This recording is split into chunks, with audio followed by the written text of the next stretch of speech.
Amin. Tuhan, kami telah membiarkan diri tertipu.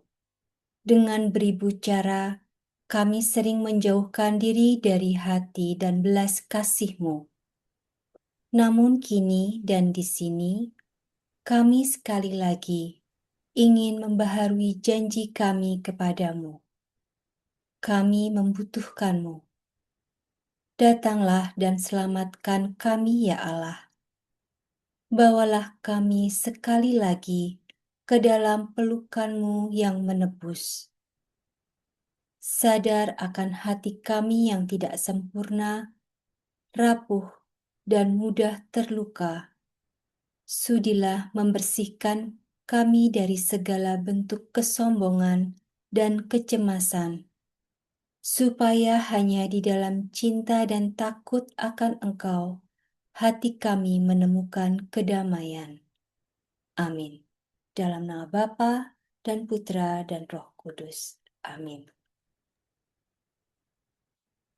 Ibu, Bapak, sekali lagi kami mengucapkan selamat datang kepada teman-teman yang baru saja bergabung.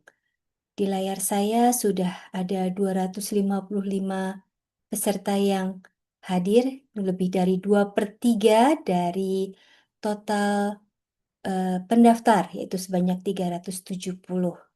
Senang sekali pada malam hari ini kita berkesempatan untuk berjumpa dan saling mengenal satu sama lain. Kita juga bersama-sama berterima kasih kepada Romo Dirga yang sudah mau meluangkan waktu, tenaga, bahkan membuatkan silabus. Terima kasih ya, Mo. Terima kasih banyak. Di antara waktu kegiatan Romo yang segunung masih memberikan kami 3 kali kesempatan.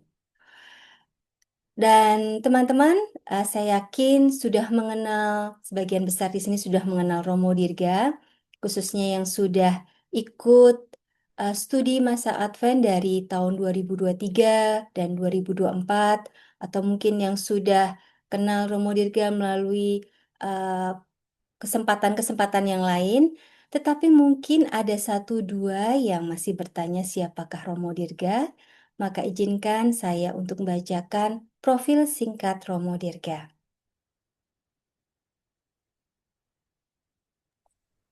Jadi hilang suaranya. Bernardus Dirga Primawan Serikat Yesus atau yang sering dipanggil dengan Romo Dirga, lahir di Magelang 11 Agustus 1982. Masuk novisiat SY pada 24 Juni 2001 dan menerima tahbisan imamat pada 25 Juli 2013. Pada tahun yang sama, Romo Dirga melanjutkan studi lisensiat Kitab Suci di Pontifical Biblical Institute Roma dan diselesaikan pada tahun 2017. Setahun berikutnya, 2018 hingga 2022, Romo Dirga menyelesaikan studi doktoral Kitab Suci di universitas yang sama.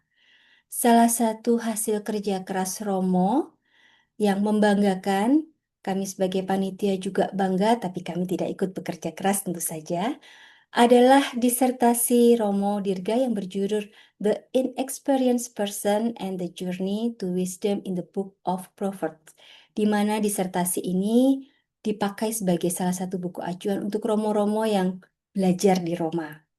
Dan saat ini Romo Dirga mendapatkan perutusan sebagai dosen kitab suci di Universitas Sanata Dharma Jogja, dosen tamu di Loyola School of Theology Ateneo de Manila University, dan sebagai anggota tim pakar di Lembaga Biblika Indonesia. Demikian perkenalan singkat dengan Romo Dirga. Sebelum kita masuk dalam pemaparan Romo Dirga, telah hadir di ruang Zoom Romo Moderator SBS, Romo Stefanus Hariyudanto, PR. Mari kita dengarkan sambutan dari Romo Hari. Silakan Romo. Baik, terima kasih ke situ. Romo, Suster, Ibu dan Bapak, saudari-saudara semua, saya mengucapkan selamat malam dan selamat datang untuk kita semua di dalam ruang Zoom pada kesempatan malam hari ini. Dan juga tentu dari berbagai macam daerah, keuskupan, paroki, dan masih banyak lainnya ya tadi yang sudah disebutkan oleh Kasito. Tentu kita berbahagia karena kita mau bersama-sama belajar, mau sama-sama merenungkan, dan tentu saya juga mengucapkan terima kasih untuk Romo Dirga yang telah berkenan untuk membantu memfasilitasi kami semua untuk merenungkan dan menyambut dalam masa Advent ini. Dari 3 kali pertemuan ini, semoga kita semua sungguh-sungguh dapat mendalami ensiklik dari Bapak Suci Paus Fransiskus mengenai Dilexit Nos ya. Nanti kita semua akan bersama-sama belajar dan merenungkan yang akan dibantu oleh Romo Dirga. Tentu saya juga mengucapkan terima kasih kepada rekan-rekan tim SBS, panitia yang sudah bekerja keras ya, membantu dari ratusan teman-teman, Bapak dan Ibu yang mendaftar, dan luar biasa semangat juga spirit dari Bapak Ibu semua untuk kita sama-sama belajar dalam studi masa Advent ini. Saya mengucapkan sekali lagi selamat untuk kita bersama-sama merenungkan, mengisi masa Advent ini, masa penantian untuk menantikan kehadiran Tuhan Yesus dalam hati kita, dan selamat merenungkan dan Tuhan memberkati kita semua. Terima kasih. Terima kasih Romo Hari. Baik, Bapak Ibu, kita masuk dalam inti acara kita. Romo Dirga, sudah tampak di layar. Selamat malam. Selamat malam Kak Sito.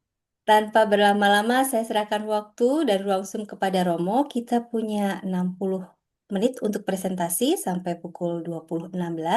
Nanti akan dilanjutkan dengan tanya jawab selama 40 menit. Silahkan Romo.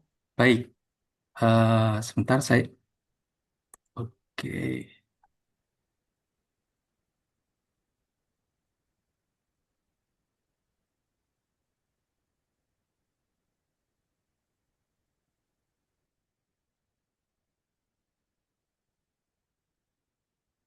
Baik, selamat malam Romo, Ibu Bapak, Saudari-saudara yang terkasih. Senang rasanya bisa berjumpa kembali dengan Anda semua. Tak terasa sudah 1 tahun ya, di bulan Desember yang lalu, kita bersama-sama sudah membahas salah satu dokumen yang penting, yaitu Spes Non Confundit, Harapan Tidak Mengecewakan, yang rupa-rupanya menjadi tema pokok di tahun jubileum ini. Kali ini akan kita bahas salah satu legacy, warisan dari Pope Francis.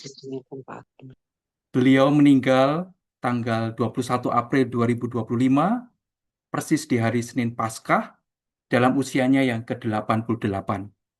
Dan salah satu legacy yang perlu sungguh kita dalami adalah ensiklik Dilexit Nos ini. Merupakan ensiklik keempat dari keseluruhan yang pernah beliau eh, beliau tuliskan, dan khususnya ini adalah ensiklik terakhir dari beliau. Sepintas kita mungkin bertanya-tanya ya, karena di 2 ensiklik sebelumnya setidaknya, yaitu kita sudah mengenal salah satunya Laudato Si, yang berbicara mengenai kepedulian terhadap lingkungan hidup, diterbitkan tahun 2015. Lalu juga ada Fratelli Tutti yang banyak menjadi acuan bagi kita semua yang ingin membangun jembatan lintas persaudaraan. Dan itu terbit di tahun 2020. Kedua ensiklik ini bernada sosial, sangat global. Tapi kok tiba-tiba di ensiklik yang terakhir ini, yaitu di Lexit Nos, temanya kok cukup devosional, sangat devosional justru. Dan kok rasa-rasanya apakah ada kaitannya dengan isu-isu sosial dan isu-isu global seperti dalam ensiklik sebelumnya. Kalau kita cermati perlahan-lahan dalam ensiklik tersebut, saya sebetulnya juga merasa terkesan karena rupa-rupanya Paus Fransiskus itu mau mengajak kita masuk melalui pintu yang akrab dengan kita, yaitu hati. Karena dari pintu itulah kita kemudian diantar masuk ke dalam dunia yang luas. Dunia yang dalam gambaran di ensiklik ini, dunia yang rapuh, dunia yang sudah mulai kehilangan pusatnya.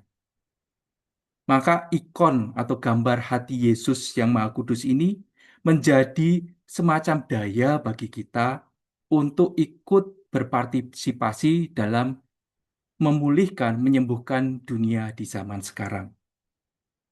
Menariknya lagi di dalam ensiklik ini, Paus Fransiskus itu berbicara dari pengalaman beliau ketika masih kecil. Saya kira sejauh saya tahu, ini satu-satunya ensiklik ataupun surat kepausan lainnya yang nada-nadanya sangat personal. Sejauh saya studi, belum pernah saya jumpai sebuah surat kepausan yang sifatnya itu ada sharingnya. Dan di sini saya merasa begitu disapa, apa yang diungkapkan oleh Paus Francis itu begitu real, dekat dengan pengalaman kita sehari-hari.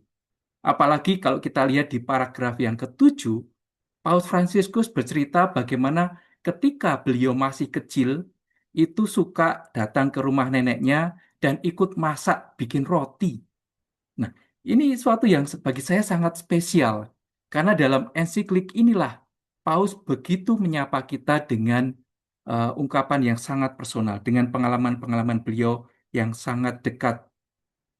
Lalu di ensiklik ini pula, saya ingin mengajak kita semua untuk melihat dari sudut pandang Alkitabiah. Saya memakai judul di situ A Biblical Anthropology. Lalu apa sih yang disebut sebagai dengan antropologi biblis ini? Singkatnya, ini adalah cara kitab suci memandang manusia, gambar manusia menurut hati Allah sendiri. Di tahun 2019, sebetulnya Komisi Kitab Suci Kepausan itu sudah menerbitkan sebuah dokumen yang terbaru, dalam bahasa Italinya itu disebut Che cosa l'uomo? Siapakah atau apa itu manusia? Dokumen ini sebetulnya menjadi acuan bagi para pakar kitab suci Katolik dewasa ini untuk menggeluti tema-tema yang terkait dengan human nature, terkait dengan kodrat manusia. Dan ini sungguh relevan sekali, apalagi untuk konteks sekarang, zaman ini, di zaman AI, di mana kita pun semakin lama semakin dibuat penasaran, bertanya-tanya, apa yang saat ini bisa membedakan kita sebagai manusia dengan learning machine? Oleh karena itu, kiranya pantas kalau kita mengawali memasuki tahun 2026 di mana AI pun semakin gencar dengan melihat secara lebih dekat, lebih personal apa yang disampaikan Paus Fransiskus terkait dengan diri kita manusia dan khususnya terkait dengan hati ini. Oleh karena itu, selama 1 jam presentasi ke depan, izinkan saya mengajak Ibu Bapak, Romo, semuanya untuk melihat dasar-dasar antropologi Alkitabiah yang terdapat di dalam ensiklik ini. Di minggu depan akan kita bahas terkait dengan sisi humannya Yesus. Bagaimana Yesus melihat, Yesus menyapa, Yesus menatap orang-orang yang ia sembuhkan. Dan di pertemuan yang ketiga akan kita ulas terkait dengan aspek misioner dari Dilexit Nos ini. Jadi ketiga pertemuan ini adalah sebuah rangkaian bersama. Pertemuan pertama terkait dengan interioritas kita, sisi bagian hati kita yang paling dalam. Yang kedua adalah dari eksternal kita, bagaimana Yesus melihat, menyapa, dan menatap orang-orang yang ia kasihi, orang-orang yang ia sembuhkan. Dan di bagian yang ketiga, semakin eksternal lagi terkait dengan aspek misioner. Nah, jadi ini satu rangkaian.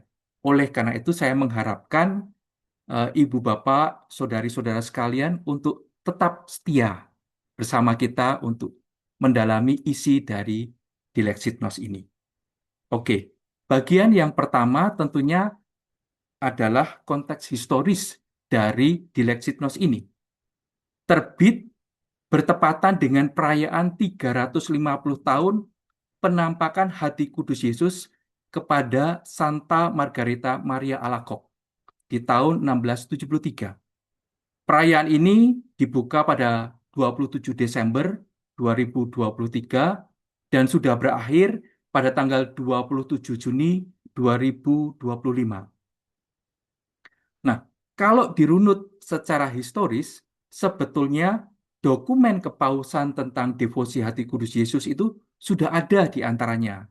Pertama, oleh Paus Leo yang ke-13, Paus kita sekarang adalah Paus Leo ke-14. Nah, ini oleh pendahulu beliau, Paus Leo yang ke-13, tahun 1899, dengan dokumen yang disebut Annum Sacrum, tahun suci, yang fokusnya adalah ingin menunjukkan Kristus Raja sebagai sesembahan kita untuk seluruh dunia.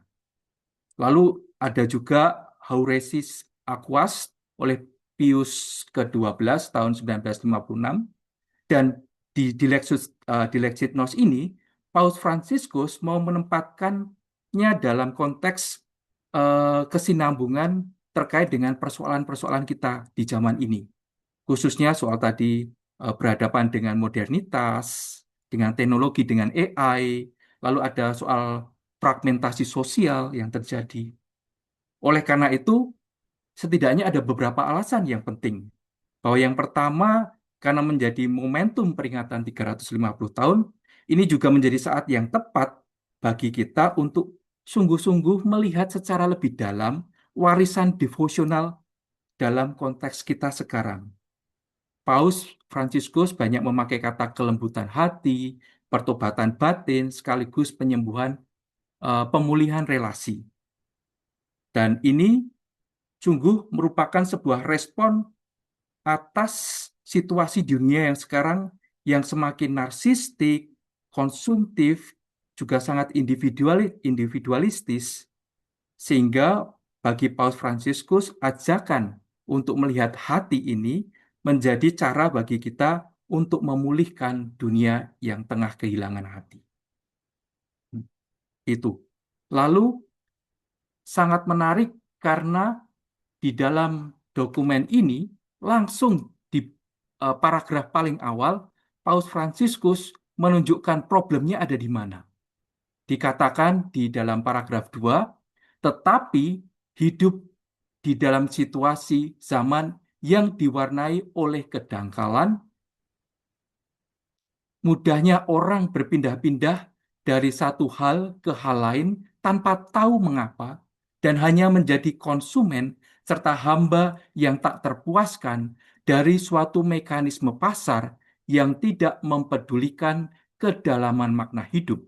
Kita perlu membangkitkan kembali kesadaran akan pentingnya hati.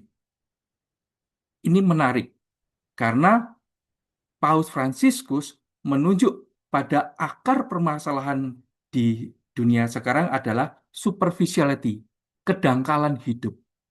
Kalau kita lihat dalam teksnya itu sendiri, ada catatan kaki, dan saya terkesan karena catatan kaki yang diambil oleh Paus Fransiskus itu, lihat di nomor 1 itu, banyak refleksi pada bab pertama ini terinspirasi dari tulisan-tulisan Pastor Diogo Fares, Serikat Yesus, yang belum sempat diterbitkan dan beliau sudah dipanggil Tuhan.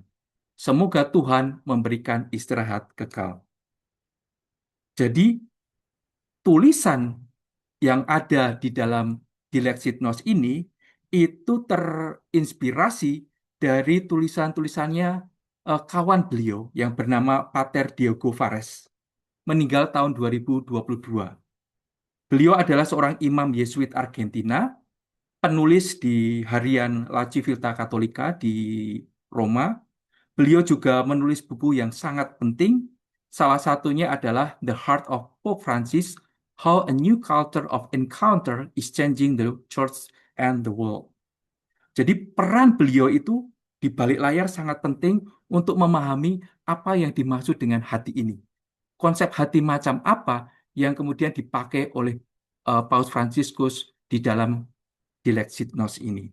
Nah, beliau sebelah kanan itu Pope Francis ketika masih muda, ketika beliau masih sebagai provinsial waktu itu di Argentina. Nah, lalu sejak awal sudah ditunjukkan bahwa akarnya itu adalah kedangkalan atau superficiality. Apa yang kita maksud dengan kedangkalan ini?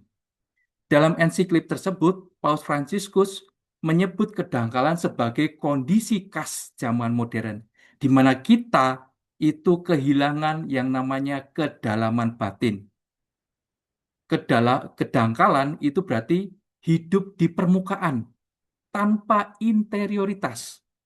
Kalau dalam bahasa Ignatian, spiritualitas Ignatian, itu orangnya tidak sanggup masuk dalam kontemplasi, ya.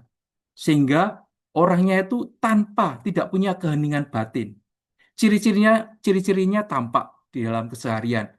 Pribadi itu atau orang tersebut gampang cepat bosan, sulit untuk fokus, tidak mampu berefleksi, berenung, bahkan tidak punya pusat diri yang stabil. Sehingga ketika ada pengaruh-pengaruh dari luar, itu gampang terombang-ambing. Nah, ini ciri dari superficiality itu. Lalu, di dalam paragraf yang kedua itu juga dikatakan bahwa orang yang mengalami kedangkalan itu tampak dari sikapnya yang berpindah-pindah tanpa tahu mengapa. Jadi kita garis bawahi tanpa tahu mengapa.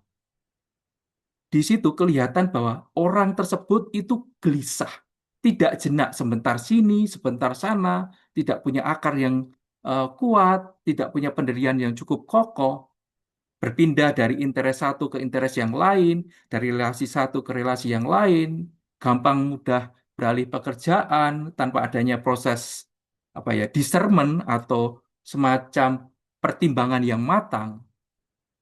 Dari situ kelihatan bahwa ciri orang yang mengalami kedangkalan atau yang berada dalam kedangkalan adalah hidupnya itu digerakkan oleh rasa lekat tak teratur, oleh keinginan yang tidak ditata dengan baik, sehingga orangnya mudah terombang-ambing.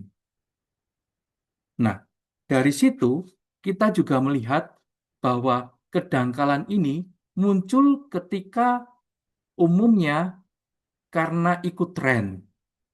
Misalnya kita melihat di TikTok atau di YouTube ada iklan-iklan tertentu atau ada influencer yang berbicara mengenai ini itu tanpa pertimbangan matang, lalu kita mudah tergoda untuk ikut-ikutan dan sebagainya. Kedangkalan itu juga tampak ketika orang tidak lagi mampu menyadari apa makna hidupnya, tidak pernah dipikirkan secara serius. Oleh karenanya, Pope Francis melihat ini semua bukan hanya sebagai krisis moral, tetapi sebagai sebuah krisis hati. Dan bagi Pope Francis, kedangkalan itu membuat manusia tidak mampu menemukan dirinya, apalagi menemukan Tuhan. Orang gampang terjebak di dalam arus media sosial yang sedemikian cepat, lalu tergoda oleh hasil yang sifatnya instan, apalagi mulai membangun pencitraan diri lewat flexing macam-macam. Perhatiannya juga fokusnya sangat singkat, lalu cenderung kompulsif dalam membeli barang, sehingga kelihatan bahwa hidupnya itu reaktif dan bukan reflektif.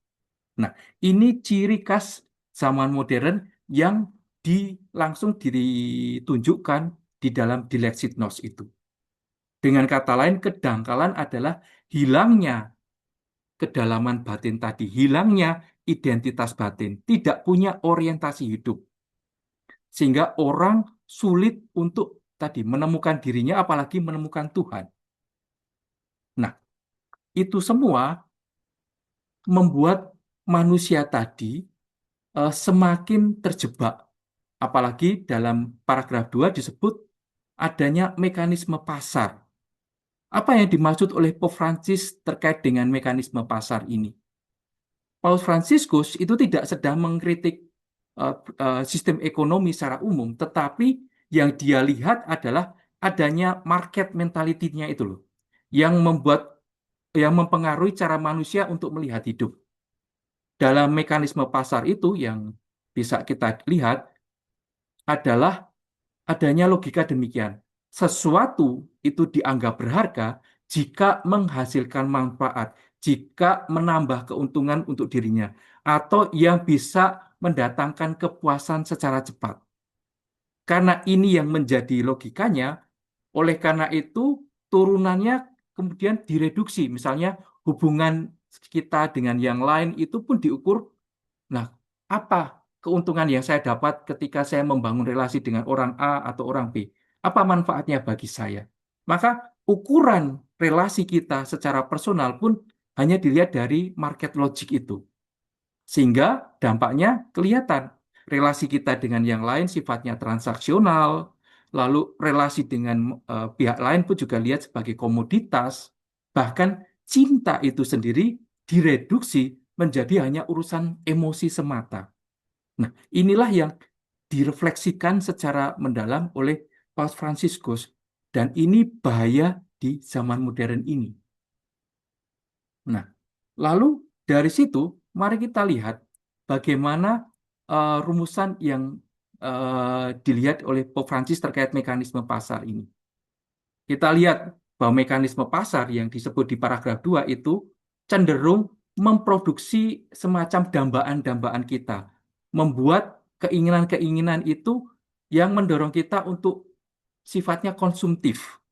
Dan konsumsinya itu seperti tidak selesai-selesai. Selalu ingin ini, ingin itu. Bahkan menjadi sangat kelihatan karena apa? Karena yang yang kita lihat itu adalah pemenuhan keinginan tadi. Bahkan keinginan yang mungkin sebetulnya bukan lahir dari hati, tetapi karena pengaruh dari influencer atau dari algoritma di YouTube yang kita lihat misalnya. Karena kita pernah membeli barang di Shopee atau Tokopedia, klik, kemudian pilihan-pilihan yang lainnya itu karena dari algoritma itu. Tadinya yang kita tidak ingin beli, kok tiba-tiba kepikiran, kayaknya saya butuh itu, saya butuh ini. Sehingga identitas kita itu dibentuk oleh apa yang kita beli, bukan mengenai siapa diri kita lagi. Dan kita selalu merasa kurang puas, harus merasa diri kurang terus-menerus. Harus dipenuhi dengan membeli ini, membeli itu. Sehingga pasar itu menjadi tuan dan hati kita itu menjadi budak. Orang membeli karena merasa perlu sesuatu, padahal sebetulnya dia tidak butuh. Yang dikejar adalah efeknya, sensasinya, mungkin pujiannya, atau mungkin image yang dibangun lewat membeli barang tertentu. Sehingga di situ dia kehilangan kebebasan batinnya. Maka inilah gambaran situasi zaman sekarang yang dilihat oleh Paus Fransiskus. Nah, dari situ mari kita lihat hubungan antara kedangkalan tadi, superficiality, dan mekanisme pasar. Kedangkalan itu merujuk pada kondisi batin kita, dan mekanisme pasar itu artinya adalah tekanan eksternal yang membuat kita tadi merasa harus ini, perlu itu, padahal tidak. Sehingga hati itu menjadi budak dari mekanisme pasar, lalu di situ hati kita semakin dangkal, sehingga yang perlu diobati.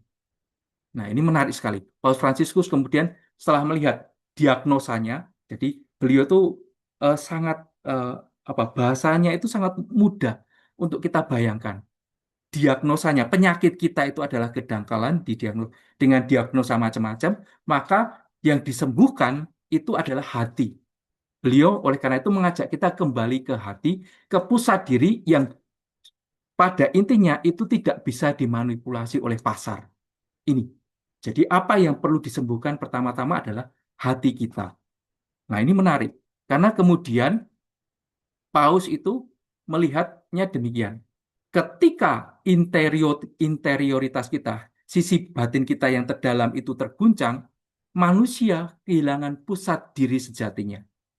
Oleh karena itu, ajakan dalam ensiklik Dilectit Nos ini adalah ajakan bagi kita untuk syabat, untuk berhenti sejenak, untuk menata kembali siapa diri kita, apa tujuan hidup kita, kemana kita akan melangkah. Supaya apa? Kalau kita berhenti sejenak, mengambil jeda, kita bisa berpikir lebih dalam, merasakan lebih dalam, dan bukan gampang terjebak oleh keinginan ini dan itu. Bukan lagi menjadi pribadi yang reaktif, tetapi menjadi pribadi yang reflektif. Nah, inilah ajakan dari Dilexitnos itu. Mungkin nanti kita bisa lihat lebih dalam lagi dari pengalaman hidup kita sehari-hari, apa bentuk kedangkalan yang paling nyata dalam lingkungan kita. Nah, itu pertanyaan awal yang bisa memantik kita untuk masuk membayangkan isi dari Dilexitnos ini. Nah, mari kita lihat. Dalam Dilexitnos ini, di bab 1, Pope Francis langsung berbicara terkait dengan apa pentingnya hati itu. Mengapa Pope Francis memulai dengan mendefinisikan ulang konsep hati ini? Apa perlunya? Pertama, Paus ingin mengatasi ketidaktepatan konsep hati selama ini. Paus mau menjelaskan bahwa istilah hati di dalam bagian awal ini karena kata hati itu mudah disalahpahami. Di lingkungan kita, dalam keseharian kita, seringkali hati itu dipahami secara sempit, hanya sebagai semacam organ tubuh ataupun emosi sesaat. Hati itu dikaitkan dengan emosi sesaat, atau mungkin diromantisasi menjadi semacam lambang cinta semata. Jadi ada semacam penyempitan istilah hati. Oleh karena itu, Paus ingin mengajak kita untuk menahan diri dari pemahaman yang sifatnya dangkal itu untuk melihat secara lebih tepat, lebih dalam apa itu hati. Nah, yang kedua, Paus juga ingin menetapkan hati itu sebagai pusat pemersatu dari identitas kita sebagai manusia. Ya, hati itu mengikat seluruh dimensi manusia, dimensi rasionya, pikirannya, kehendaknya, ingatannya, hasratnya, bahkan tubuhnya. Manusia itu adalah kesatuan jiwa dan raga, dan bukan kumpulan fungsi tubuh yang terpisah. Dan hati itu sebagai pemersatunya. Lalu yang ketiga, untuk melawan kedangkalan, untuk mencari eh, tempat ketulusan hati sebagai basis kehidupan kita. Karena apa? Tadi sudah sempat disinggung bahwa situasi zaman kita sekarang itu dipenuhi dengan aneka macam pencitraan. Orang mudah flexing di mana-mana lewat media sosial. Berusaha untuk menampilkan dirinya yang terbaik, versi dirinya yang di mudahnya membuat orang lain iri. Nah, Paus mengundang kita untuk masuk ke ruang batin kita, untuk ke hati kita, untuk melawan kedangkalan tadi. Nah, bahkan di paragraf ke-8 di Dilexitnos dikatakan, alih-alih mencari kepuasan yang dangkal dan menyenangkan orang lain, hal terbaik adalah merenungkan pertanyaan-pertanyaan hidup seperti siapa saya, untuk apa saya hidup, apa makna dari tindakan saya. Nah, ini eh, menarik sekali karena Paus mengajak kita untuk kembali mendefinisikan konsep hati yang sudah direduksi menjadi urusan soal romantis, emosi, atau hanya organ tubuh belaka. Maka caranya bagaimana? Ah, menarik sekali. Beliau mulai dari melihat dari definisi hati itu dalam perspektif Yunani. Dalam bahasa Yunani dipakai kata kardia. Itu menunjuk pada bagian terdalam dari manusia, dari hewan, dari tumbuhan. Artinya, sejak awal hati dalam tradisi Yunani, dalam filsafat Yunani, itu tidak hanya berarti organ fisik. Sekali lagi saya katakan, kardia itu tidak berarti hanya organ fisik, melainkan seluruh inti identitas manusia. Karena apa? Seringkali dalam konteks kita sekarang yang disebut hati atau kardia itu hanya soal tadi organ fisik atau emosi sentimental. Tetapi dalam konteks aslinya, kardia itu adalah pusat kehidupan, sumber keinginan, tempat pertimbangan terdalam, inti sejati dari manusia itu sendiri. Lalu Paus juga menyebut tokoh yang lain, yaitu Homerus, seorang penyair Yunani, misalnya dalam kisah Iliad ataupun Odyssey, di mana hati itu dilihat sebagai sumber perasaan, pusat emosi, sekaligus pikiran, tempat pikiran dan perasaan itu lahir. Artinya apa? Keberanian yang kita punya itu munculnya dari hati. Rasa takut pun munculnya dari hati. Bahkan keputusan moral itu dibentuk dalam hati. Dengan kata lain, kehidupan manusia itu digerakkan dari dalam, bukan dari luar. Jadi berbicara mengenai interioritas. Maka janganlah istilah hati itu dipersempit. Ini bagian terdalam terkait dengan interioritas manusia. Paus pun juga menyebut Plato di sini.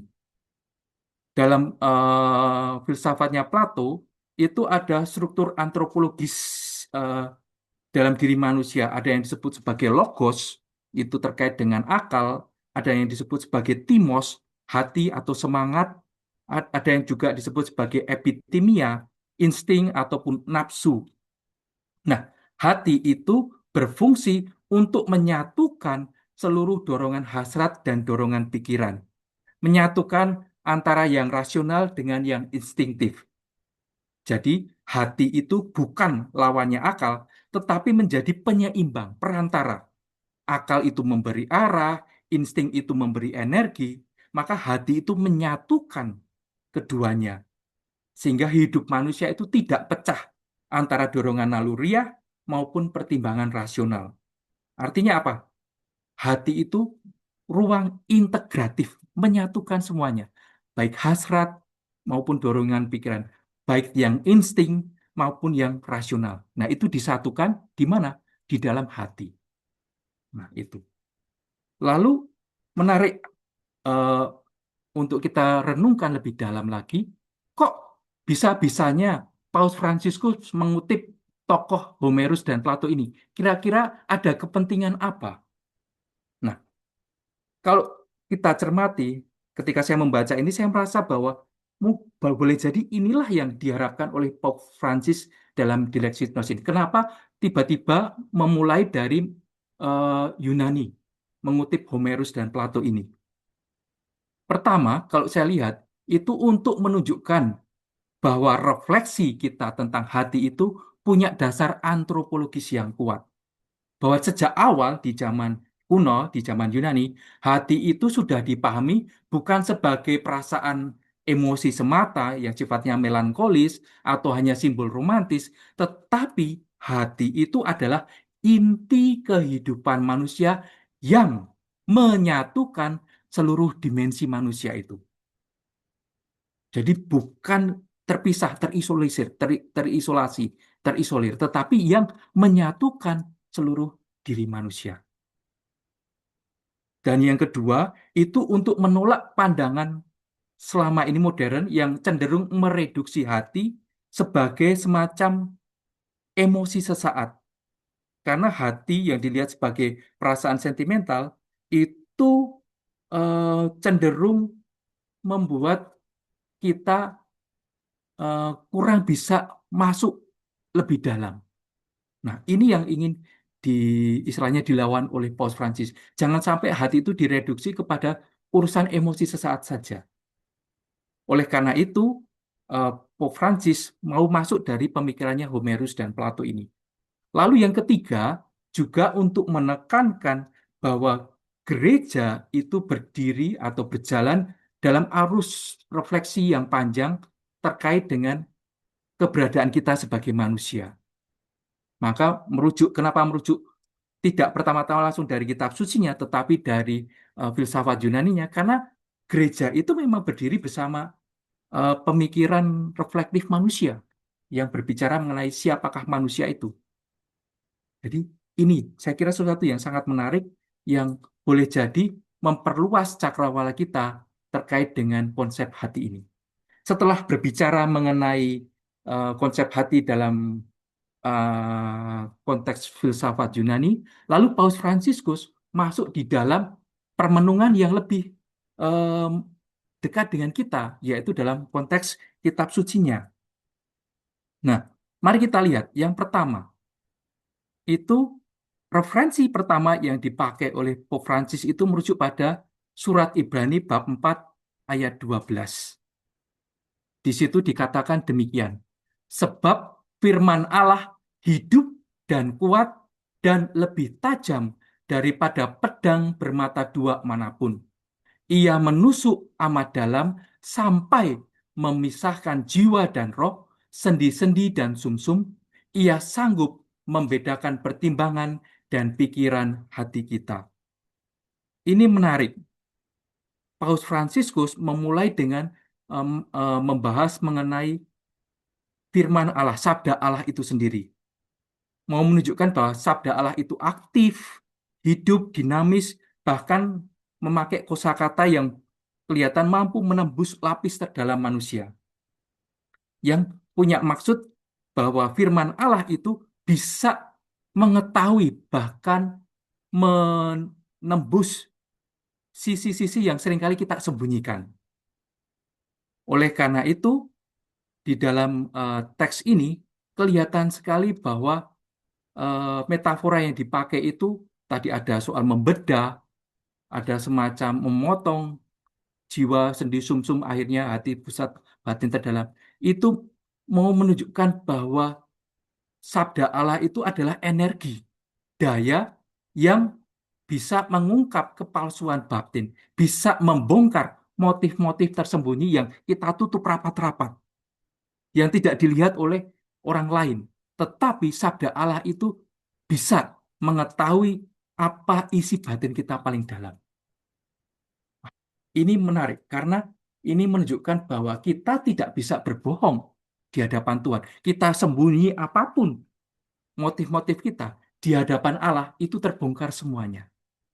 Nah, sabda Allah itu bisa memasuki ruang yang seringkali eh, ingin kita tutupi rapat-rapat, apalagi di dalam konteks zaman sekarang di mana kita memakai banyak aneka macam pencitraan, aneka macam bentuk flexing yang membuat orang lain iri, tetapi sebetulnya kita menutup rapat-rapat siapa diri kita sesungguhnya.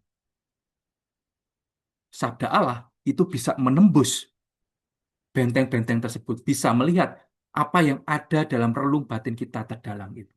Maka ini menarik. Paus tiba-tiba langsung merujuk pada Ibrani bab 4 ayat 12 ini. Lalu di dalam itu kita juga bisa melihat bahwa ada teks yang menarik juga, yaitu Lukas bab 24 ayat 32. Kisah dua murid yang pergi ke Emmaus dan berjumpa dengan Yesus dalam perjalanan ke Emmaus tadi. Dari situ kita akan melihat salah satu bagian yang menarik di ayat 32. Bukankah salah satu murid yang berjalan di Emmaus itu berkata demikian? Bukankah hati kita berkobar-kobar ketika ia berbicara dengan kita di tengah jalan dan ketika ia menerangkan kitab suci kepada kita? Apa yang menarik di situ? Saya kok merasa ketika mengkontemplasikan kisah Yesus yang menampakkan diri kepada murid di Emmaus, itu serasa ditegur demikian, bahwa pengalaman batin itu mendahului pemahaman intelektual kita. Bahwa hati itu adalah tempat perjumpaan sebelum saya memahami benar-benar. Dikatakan demikian, bukankah hati kita berkobar-kobar ketika ia berbicara dengan kita di tengah jalan? Artinya apa? Pemahaman kita itu nomor dua. Yang pertama adalah perjumpaan itu sendiri. Dan perjumpaan itu lah yang kemudian membuka pemahaman intelektual kita. Artinya apa? Hatilah yang pertama. Hatilah yang nomor satu. Di dalam bahasa Yunaninya dipakai kata berkobar itu pakai kata kaiomai. terbakar, menyala atau dikobarkan. Ini menjadi bahasa teofani, artinya apa? Bahasa penampakan ilahi. Misalnya soal Allah yang menampakkan diri kepada Musa lewat semak belukar yang menyala, atau gambaran mengenai api Pentakosta di kisah para rasul bab 2, ataupun juga di Mazmur 39. Jadi kata kaiomai itu menunjukkan soal pencerahan batin, adanya gerak Roh Kudus, adanya pembaruan batin sebelum terjadinya pemahaman intelektual. Nah, ini menarik. Saya merasa bahwa Paus Fransisco mau merujuk pada pertama-tama jangan direduksi pada soal intelektualnya, tetapi sentuhlah hati, bukalah hati, karena itu menjadi ruang perjumpaan sebelum pemahaman intelektual terjadi. Sebelum mata terbuka, hati mereka lebih dulu dibakar oleh sabda Allah. Maka urutannya, kalau kita membaca secara naratif ya, adanya perjumpaan, kemudian hati mengalami berkobar-kobar, terjadi pemahaman, lalu akhirnya di dalam teks Emmaus itu, kedua murid itu mewartakan kepada murid-murid yang lain. Jadi, bahasa dalam kitab sucinya adalah pengalaman mendahului pemahaman. Seringkali kita mau percaya itu harus memahami dulu, baru kemudian mengalami dan akhirnya percaya. Tetapi tidak dalam pengalaman di Emmaus ini. Para murid mengalami perjumpaan dengan Yesus yang kemudian membuat mereka mengalami pencerahan. Maka dalam konteks teologisnya, hati berkobar itu hati yang terbuka, hati yang digerakkan oleh Roh, hati yang menyadari hadirat ilahi yang tersembunyi tadi. Sehingga dalam kaitannya dengan Dilexit-Nos, Pope Francis memakai kisah Emmaus ini untuk menegaskan bahwa iman itu tidak hanya soal akal, tidak hanya soal dipahami, tetapi pertama-tama dialami. Dan itu dialami di mana? Di dalam hati. Itu. Lalu, referensi mana yang kemudian juga dipakai oleh Pope Francis? Beliau merujuk pada kitab Amsal bab 4 ayat 23. Bunyinya demikian, jagalah hatimu dengan segala kewaspadaan, karena dari situlah terpancar kehidupan. Apa yang ingin ditegaskan di dalam Amsal bab 4 ayat 23 itu? Di dalam bahasa Ibrani, hati itu dipakai kata lev, yang artinya pusat di mana kehendak, akal budi, dan keinginan itu dicetuskan. Jadi hati itu bukan semata-mata organ tubuh, tetapi adalah ruang di mana kehendak, di mana apa yang kita pikirkan itu diproses. Bahkan di situ juga dipakai kata apa? Jagalah hatimu dengan segala kewaspadaan, karena dari situlah terpancar kehidupan.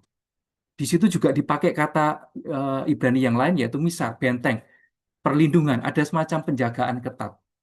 Sehingga dalam konteks Yahudi, hati itu menjadi sesuatu yang sangat sentral. Itu adalah pusat identitas kita, sumber di mana tindakan kita itu dicetuskan, di mana akal budi kita itu dirumuskan. Konteks literal yang lain, misalnya di kitab Amsal bab 4, itu sebetulnya adalah rangkaian ajaran kebijaksanaan seorang ayah kepada anaknya. Hidupnya akan menjadi benar bila hatinya, ruang di mana pusat kehendak, akal budi, dan keinginan itu diolah, itu sungguh-sungguh dipelihara, dijaga. Karena apa? Dari situlah lidah mengikuti hati. Kalau hati kita tidak dijaga, maka lidah ini itu gampang istilahnya kalau bahasa Jawanya tertrucut, mengungkapkan hal-hal yang tidak bisa kita saring. Dan kalau tidak bisa kita saring, itu bisa melukai orang lain. Atau kita bisa menemukan celaka karena lidah kita sendiri. Oleh karena itu, arah hidup kita pertama-tama ditentukan oleh hati ini. Nah, ini sangat, bagi saya sangat pas, sangat mengena. Apalagi dalam konteks teologisnya, hidup dalam bahasa Ibrani-nya itu hayim, itu mengalir dari hati. Semua yang keluar dari manusia itu ditentukan oleh apa yang ada di dalam gerbang hati kita ini. Artinya apa? Jaga-jagalah. Hati itu perlu dijaga supaya apa yang nantinya keluar dari diri kita itu sungguh eh, terpelihara dengan baik, tidak menyakiti ataupun juga tidak membahayakan diri sendiri. Nah, ini yang eh, bagi kita juga sangat menarik. Lalu eh, ada referensi lain yang juga sebetulnya ini juga sangat menggugah. Karena apa? Paus Fransiskus juga merujuk pada Yeremia bab 17 ayat 9. Di situ dikatakan, betapa liciknya hati, siapakah yang mengetahuinya? Ada kata di situ di dalam bab 17, bab 2, bab 17 ayat 9 itu, ada kata akhok, yang artinya licik, penuh daya, tipu daya, bengkok. Apa yang dimunculkan di dalam kitab Yeremia itu mau mengatakan soal situasi bahwa hati manusia pun bisa menipu dirinya sendiri, bisa menutupi motif sebenarnya. Meskipun kita bisa membohongi diri kita sendiri, tetapi di hadapan Allah, hati ini tidak bisa berbohong. Apalagi di dalam konteks Yeremia 17 itu adalah membandingkan identitas orang yang mengandalkan Tuhan dengan orang yang mengandalkan manusia yang lain. Artinya orang yang tidak sungguh menambatkan hatinya kepada Tuhan. Dalam konteks teks-teks Yahudi umumnya, orang yang mempercayai manusia yang lain itu berarti dia itu mengesampingkan Tuhan. Dan kalau mengesampingkan Tuhan, itu konteksnya adalah dia pasti dalam hidupnya itu mengalami keterpinggiran atau eh, dalam bahasa teologisnya itu terkutuk. Artinya apa? Orang yang tidak bisa melihat kebaikan dalam dirinya sendiri maupun kebaikan dalam diri orang lain. Nah, hati itu menentukan mau pilih yang mana. Oke.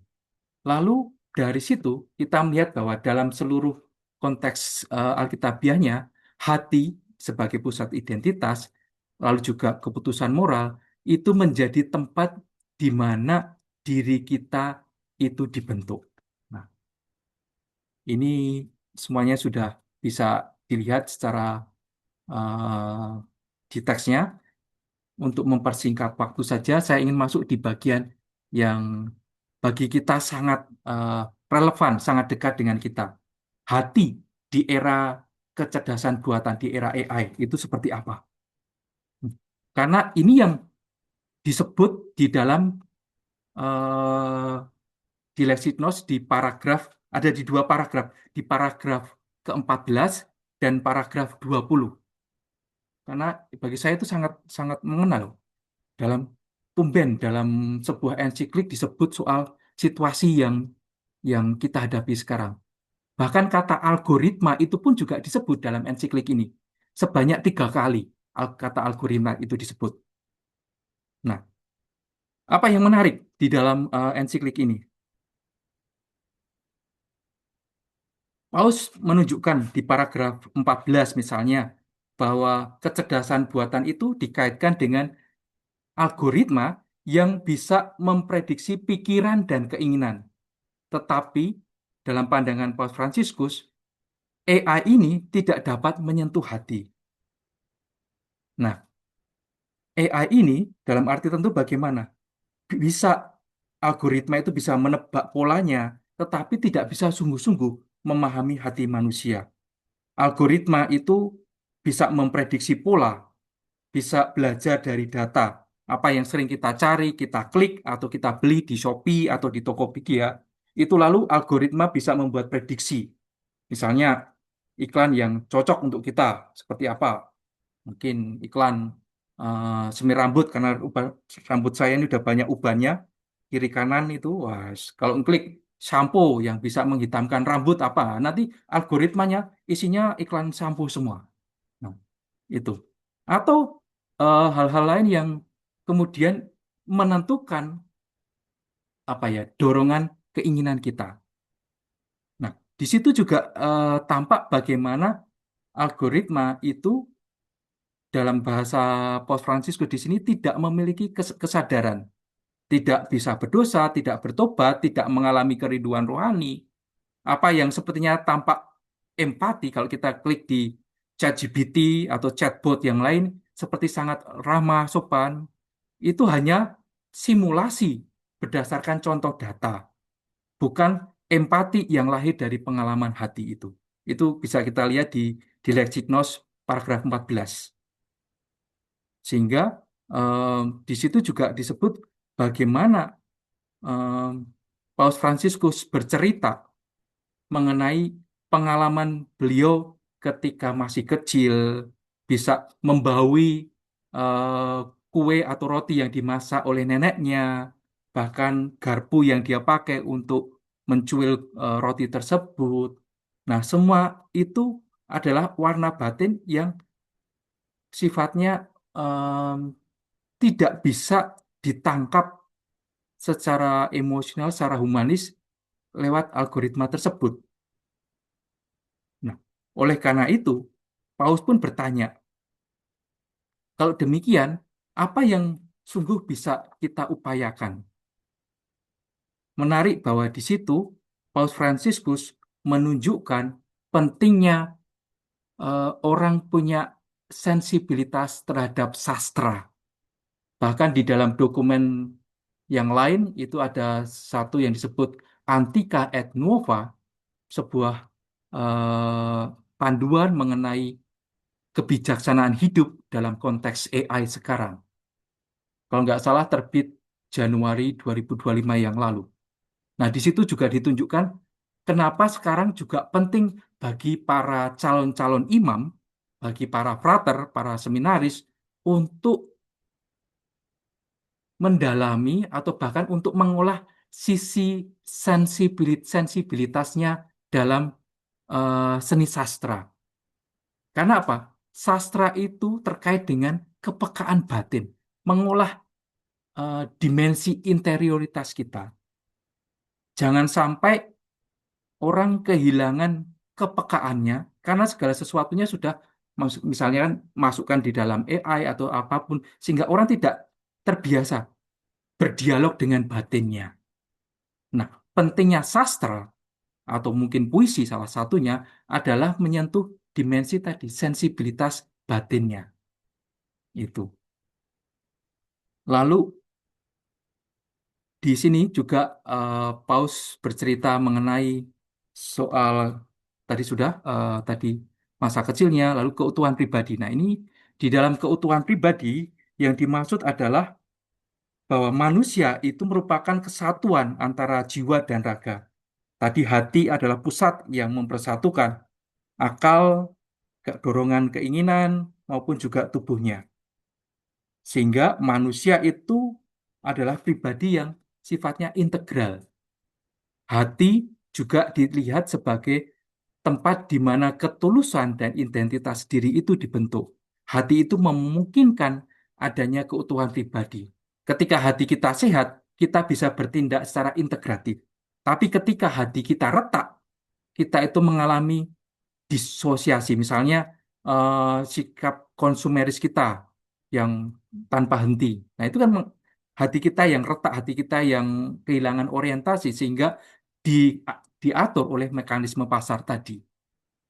Nah, kalau hidup kita itu dijalankan oleh algoritma dan logika pasar, maka identitas kita itu tidak lagi utuh.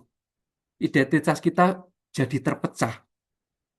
Kita hanya menunjukkan bisa profil satu di medsos, kita mungkin punya Instagram, profil kita seperti ini di Instagram, tetapi profil yang lain di misalnya di WhatsApp atau yang lain itu ada identitas yang lain, atau kita punya identitas lain di kantor, di komunitas, di rumah, tidak ada yang mempersatukan itu semua.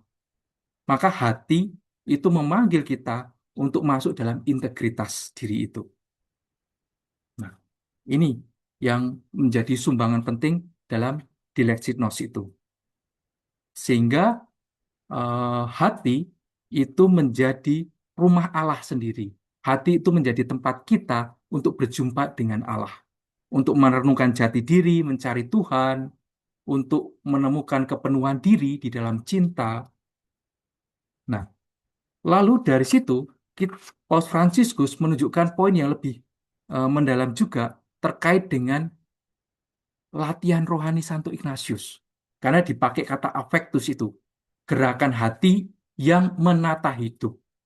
Gerakan hati yang membuat orang untuk bisa merasakan kedekatan dengan Allah. Karena apa? Batinnya itu ditata. Lalu dari situ, Paus Fransiskus juga berbicara mengenai eh, hati orang yang percaya, hati yang beriman itu menggerakkan cinta, mohon ampun, punya kesediaan, punya keterbukaan untuk melayani. Lalu juga merujuk pada istilah yang dipakai oleh John Henry Newman, cor ad cor loquitur, hati berbicara kepada hati, ada soalnya interaksi dengan Allah, berbicara dari hati kudusnya ke hati kita, dan ajakan untuk bagi kita untuk eh, hadir, kemudian terlibat dalam kehidupan harian, ekaristi, juga lalu punya waktu untuk hening, memberi makna atas segala aktivitas yang kita punya, mengambil jeda dari kesibukan kita untuk bisa berefleksi, bisa melihat bagaimana kita berproses dalam hidup ini, lalu undangan-undangan kebaikan macam apa yang ingin kita bagikan kepada orang lain, kepada komunitas. Dan di akhir bagian yang pertama tadi, hati adalah kunci perubahan dunia. Hati itu yang mempersatukan komunitas, membuat kita bisa memperjuangkan nilai-nilai bersama, dan hubungan kita pun sifatnya sangat otentik, tidak dibuat-buat, tidak lagi dengan segala macam pencitraan yang kita punya. Itu yang kurang lebih bisa kita lihat dalam isi Dilexiknos di bagian bab pertama ini. Di bagian bab 2 dan bab 3 akan kita bahas minggu depan, khususnya bagaimana interioritas kita itu mempengaruhi eksterior kita, bagaimana cara kita melihat, memandang, menyapa orang-orang yang Tuhan percayakan kepada kita. Demikian, terima kasih.